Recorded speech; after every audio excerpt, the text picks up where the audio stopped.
देखिए एक्सरसाइज 8.1 का fifth question क्या कह रहा है, if angle A and angle B are acute angle such that cos A equal to cos B. तो देखिए क्या कह रहा है, angle A and angle B are acute angles, यानी ये इनडायरेक्टली क्या बोलना चाह रहा है कि हमारा राइट एंगल ट्रायंगल कहाँ पे है, सी पे है, और तो बाकी जो बचेंगे वो दोनों क्या हो जाएंगे, एक्यूट एंगल्स। और हमारा क्या दिया है कि cos A equal to cos B, तो हमको प्रूफ क्या करना है कि A angle A equal to B है। तो देखिए बस हमारा हिंट यही था कि एंगल सी पे राइट एंगल बन रहा है।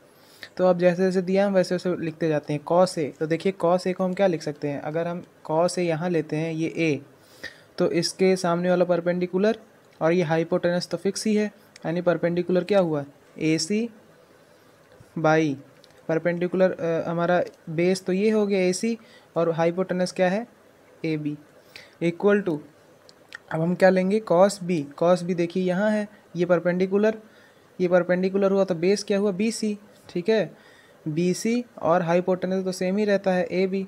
अब देखिए ए बी से ए बी कैंसिल, बचा क्या, A C equal to B C. तो A C equal to B C, जब हम देखिए A C equal to B C, अगर ये A C equal to B C है तो हम बोल सकते हैं कि angle A equal to angle B, क्योंकि नाइन्थ क्लास में एक थ्योरम है कि अगर कोई भी इक्वल साइड के सामने जो एंगल होते हैं वो बराबर होते हैं, यानी इस क्या लिख देंगे, angles opposite to equal sides are equal, ठीक है। जैसे मान लीजिए कि इस ट्रायंगल में ए सी बी सी बराबर है, तो इसके सामने वाले एंगल क्या है, देखिए बी सी के सामने वाला एंगल एंगल ए है और ए सी के सामने वाला एंगल बी है, इसीलिए दोनों बराबर हो जाते हैं। तो यहाँ से हमारा प्रूव हो गया कि angle A equal to angle B है। देखिए क्वेश्चन सिक्स में क्या कह रहा है, if cot theta equal to 7/8 evaluate, हमको क्या निकालना है, 1 plus sine theta 1 minus sine theta 1 plus cos theta 1 minus cos theta. तो अब देखिए कॉट थीटा क्या होता है, कॉट थीटा होता है b बाई पी। अब ये मुझे कैसे याद है, क्योंकि हम जानते हैं कॉट किसका उल्टा है, टेन का, टेन का क्या होता है p बाई बी, तो कॉट का क्या हो जाएगा b बाई पी, और ये किसके बराबर है, 7/8। इसका मतलब क्या हुआ कि b किसके बराबर है, 7। अगर मैंने यहाँ पे थीटा माना है, मान लीजिए यहाँ पे थीटा माना है, तो इसके सामने वाला क्या होगा, परपेंडिकुलर, और बचेगा क्या, ये बेस, तो बेस कितना है 7 और परपेंडिकुलर 8। अब हमको देखिए ये 90 के अपोजिट क्या है, हाइपोटेनस, और हाइपोटेनस ही नहीं पता है, हाइपोटेनस कैसे निकालेंगे, एच स्क्वायर, हाइपोटेनस का स्क्वायर किसके बराबर होता है, P square plus B square, तो एच स्क्वायर किसके बराबर हो जाएगा, 8 का स्क्वायर, ठीक है, साथ में बेस का स्क्वायर कितना है, 7 का square, H square equal to 64 plus 49। तो एच कितना हो गया, इधर जाएगा अंडर रूट, और 64 49 कितना होता है, 113, तो एच कितना आ गया हमारा, अंडर रूट 113। देखिए 113 किसी का परफेक्ट स्क्वायर नहीं, इसीलिए ऐसे ही लिख देंगे हम, ठीक है।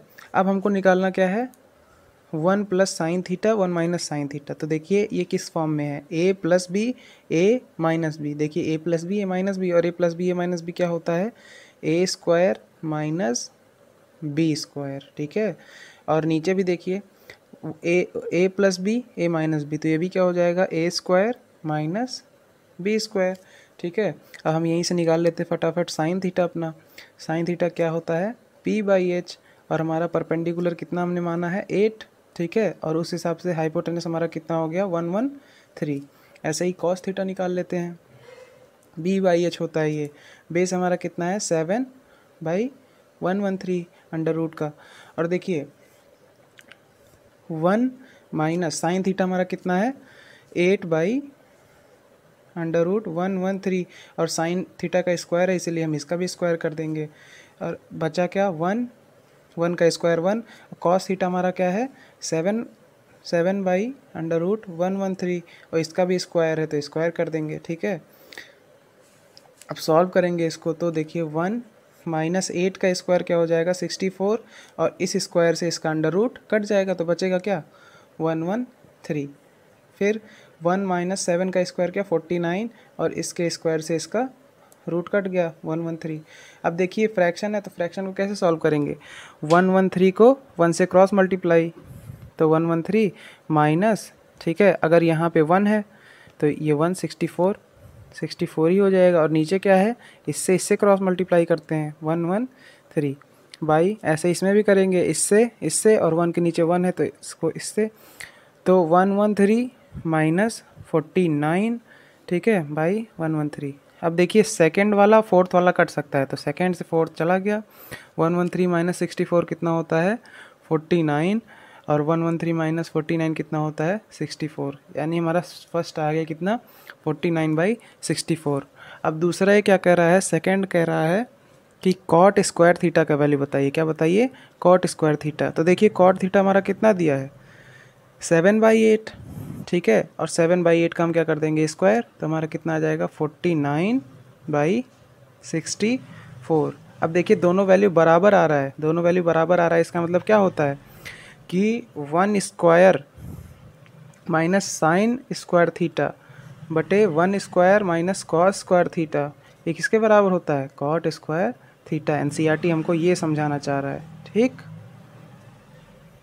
देखिए क्वेश्चन 8 क्या कह रहा है, if 3 cot A equal to 4, तो हमको बताना है चेक वेदर कि 1 minus ten square A upon 1 plus ten square A equal to cos square A minus sine square A के बराबर है या नहीं है। तो देखिए ये पिछले वाले क्वेश्चन जैसा है, तो अगर 3 cot A इक्वल टू 4 है तो cot A इक्वल टू क्या हो जाएगा 4/3, ठीक है, और वो cot A मतलब क्या होता है b/p, ठीक है, क्योंकि tan A मतलब क्या होता है p/b, तो tan का उल्टा cot होता है, तो इसलिए b/p, ठीक है। इसका मतलब क्या है, अगर हम a यहाँ पे ले रहे हैं तो हमारा बेस क्या होगा, परपेंडिकुलर, परपेंडिकुलर सामने वाला होता है, ठीक है, ये 3 और ये 4, और जैसे ही हमको 2 दिया है तो हम तीसरा निकाल सकते हैं। ए सी किसके बराबर हो जाएगा, ए सी का square equal to A B का स्क्वायर साथ में बी सी का स्क्वायर।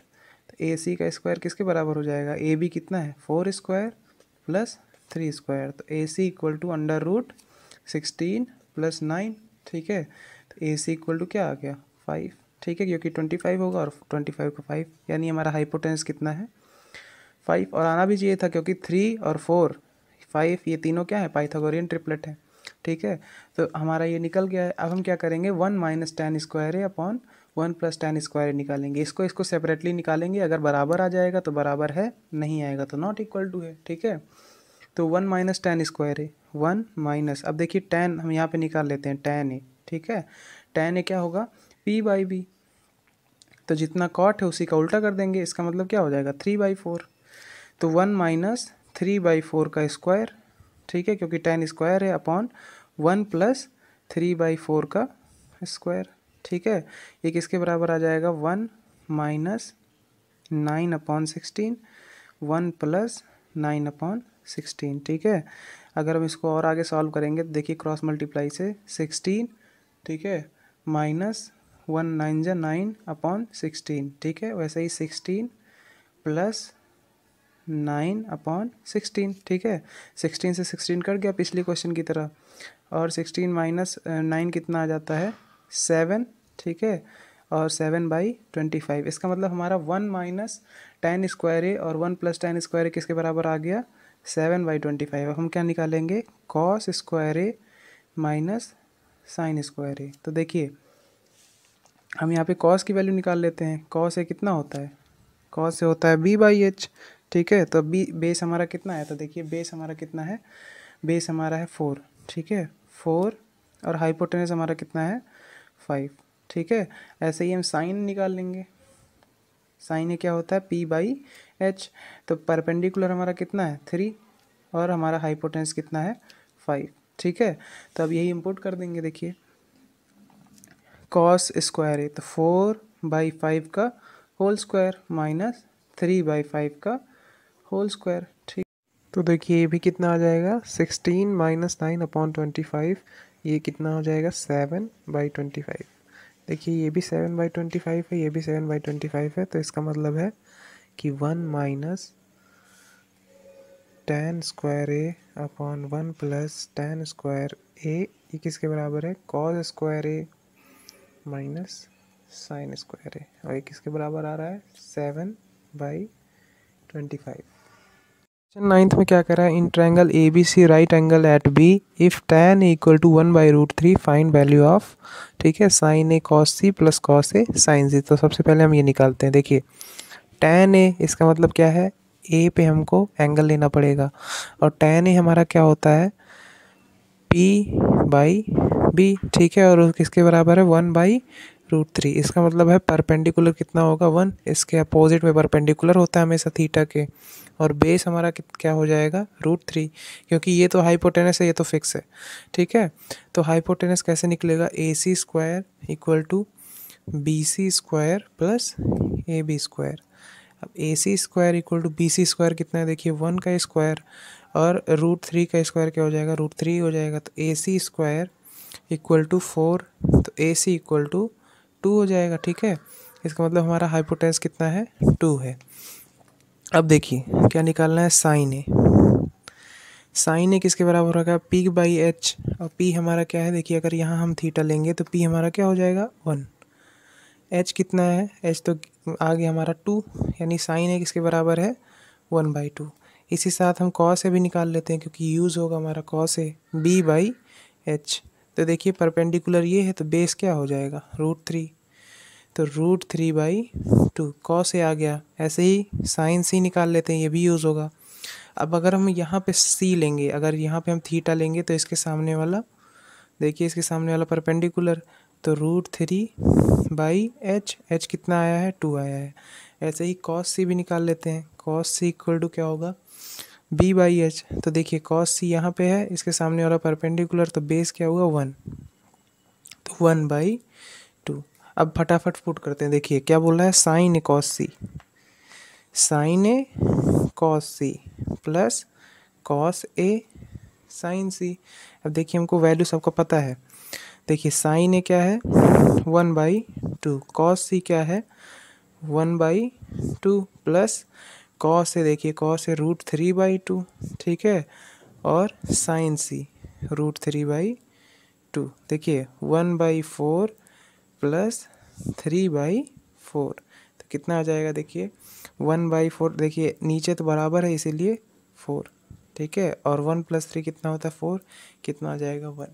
ठीक है, अगला क्या कह रहा है, कॉस ए, ठीक है cos A cos C, cos A cos C minus sign A sine सी।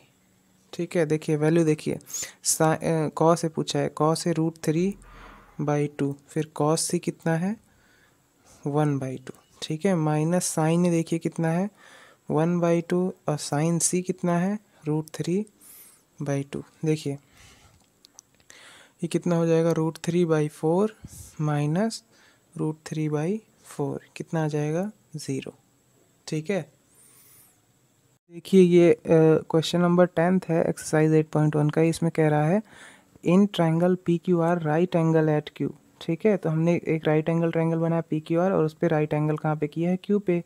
इसने बोला है PR + QR, इसका मतलब है PR + QR ये किसके बराबर है 25 के, और PQ इसने कितना दे रखा है 5 सेंटीमीटर, यानी ये इसने 5 सेंटीमीटर दे रखा है। Determine the value of sine P cos P tan P। तो उससे पहले हमको क्या ट्रायंगल का वैल्यू पता होना चाहिए, तो इसने PR + QR दिया है ना, तो हम मान लेते हैं कि हमारा PR कितना है। ठीक है, हमारा PR कितना है x, तो फिर अगर PR हमने x मान लिया तो हमारा QR कितना होगा भाई 25 - x ही होगा। जैसे मान लीजिए मैं बोल रहा हूँ कि दो नंबर का सम हमारा है, दो नंबर का सम हमारा है 20, एक नंबर मैंने बता दिया 8, तो दूसरा नंबर क्या होगा 12 ही तो होगा। कैसे करेंगे 20 - 8। ठीक है, तो ऐसे समझ में आना चाहिए ये। ठीक है, तो QR कितना हो जाएगा 25 - x, तो हमने क्या QR कितना 25 - x, अभी इसका वैल्यू निकलेगा, और PR हमने क्या माना है x। फिर से हम पाइथागोरस थ्योरम लगाएंगे। देखिए PR का स्क्वायर किसके बराबर हो जाएगा, PQ का स्क्वायर प्लस QR का स्क्वायर। ऐसा क्यों हुआ, ऐसा इसलिए हो क्योंकि पाइथागोरस थ्योरम क्या कहता है, H² = P² + B²। अब देखिए PR का क्या है x², PQ कितना है 25, 5 का स्क्वायर कितना होता है 25, प्लस QR हमने कितना लिया है 25 - x का स्क्वायर। ठीक है, क्योंकि इसका स्क्वायर लगेगा ना। अब देखिए x² = 25, अब देखिए यहाँ पे फॉर्मूला लगेगा किसका, a - b का होल स्क्वायर, तो 25 का स्क्वायर प्लस b का यानी x का स्क्वायर माइनस 2 × x × 25। ठीक है, 2ab होता है ना, तो x² = 25 प्लस 25 × 25 = 625 प्लस x²। ठीक है, -2 इंटू 25 50 -50x, ठीक है। अब देखिए ये एक्स स्क्वायर उधर जाएगा, कैंसिल हो जाएगा, तो बचा क्या, 50x को उधर भेजेंगे, 50x इक्वल टू 650, ठीक है। इसको हम उधर ले गए इक्वल टू के, तो प्लस हो गया। अब देखिए 0 से 0 cut cancel, x equal to 65/5, तो हमारा कितना आया 13 5 से 65 होता है ना, तो हमारा x कितना आ रहा है 13। अब खुद सोचिए जब ये 13 है तो ये कितना आएगा 12 आएगा, ठीक है। अब हम अपना फटाफट निकाल सकते हैं। इसने क्या बोला है साइन पी, यानी हमको एंगल कहाँ लेना है पी पे, ठीक है। हमको सबका वैल्यू पता है, साइन पी क्या होगा p/h, ठीक है। अब परपेंडिकुलर तो हमको पता ही है 12 और हाइपोटेनस हमको पता है 13, ठीक है। ऐसे ही कॉस पी हो जाएगा कितना b/h, तो b हमारा कितना है 5, ठीक है। हाइपोटेनस हमको पता ही है 13। ऐसे ही tan p निकल जाएगा, तो tan p निकालने के दो तरीके हैं, या तो इन दोनों को डिवाइड कर दीजिए, ठीक है। तो tan p या तो इन दोनों को डिवाइड कर दीजिए, 13 से 13 चला जाएगा, 12/5 आएगा। नहीं तो दूसरी तरह अगर करना है तो p/b, देखिए परपेंडिकुलर कितना है 12 और बेस कितना था हमारा 5, दोनों में आंसर सेम आया। तो यहाँ पे हमारा क्वेश्चन 10 सॉल्व हो गया।